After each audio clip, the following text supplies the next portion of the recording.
যখনই তুমি কোনো পরিস্থিতি অথবা ক্ষতির জন্য বিচলিত হবে, তখন নিজেকে বারবার সূরা আজ-জুমারের সেই আয়াতটি মনে করিয়ে দাও, যেখানে আল্লাহ আমাদেরকে উদ্দেশ্য করে বলেছেন, কেবল ধৈর্যশীলদেরকেই তাদের প্রতিদান পূর্ণরূপে দেওয়া হবে, কোনো রকম হিসাব ছাড়াই।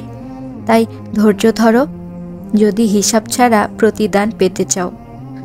তোমার অন্তরে অনেক কষ্ট, জানি তোমার ধৈর্য ধরতেও অনেক কষ্ট হবে, কিন্তু আমি বলবো শেষ নিঃশ্বাস পর্যন্ত মালিককে ভরসা করো।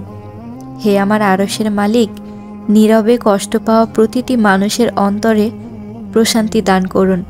যে ব্যক্তি চায় তার জীবনটা প্রশান্তিময় হোক, তার জীবনে দুশ্চিন্তা, হতাশা, টেনশন না থাক, ঝামেলা না থাক, যন্ত্রণা না থাক, আবার থাকলেও এগুলো যেন আল্লাহ কাটিয়ে দেয়, এমন যদি চেয়ে থাকো, তাহলে আমি বলবো তুমি বেশি বেশি দুরূদ পাঠ করো।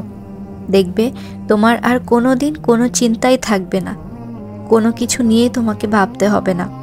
বুদ্ধিমান তো সেই ব্যক্তি যে প্রতিনিয়ত আল্লাহর কাছে চাইতে থাকে, প্রতিনিয়ত আল্লাহর কাছে কিছু না কিছু বলতেই থাকে, আল্লাহ আমার মনটা অস্থির, আমার মনটাকে শান্ত করো। আল্লাহ আমাকে কোরআন শিক্ষার তৌফিক দান করো। আল্লাহ আমাকে নামাজ পড়ার তৌফিক দান করো। আল্লাহ আমি হারাম সম্পর্ক থেকে বেরিয়ে আসতে চাই, আমাকে হালাল সম্পর্ক করার তৌফিক দান করো।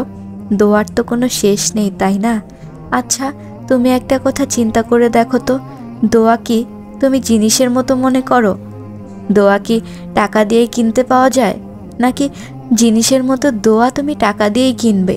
কোনো একটা পছন্দের জিনিস যেমন তুমি টাকা ছাড়া কিনতে পারবে না, দোয়া তেমন কিন্তু না। তুমি চাইলেই যখন তখন আল্লাহর কাছে দোয়া করতে পারবে।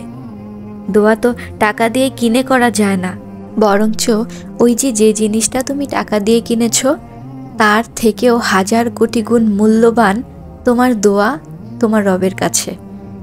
তাই সব পরিস্থিতিতেই আল্লাহর কাছে দোয়া করো।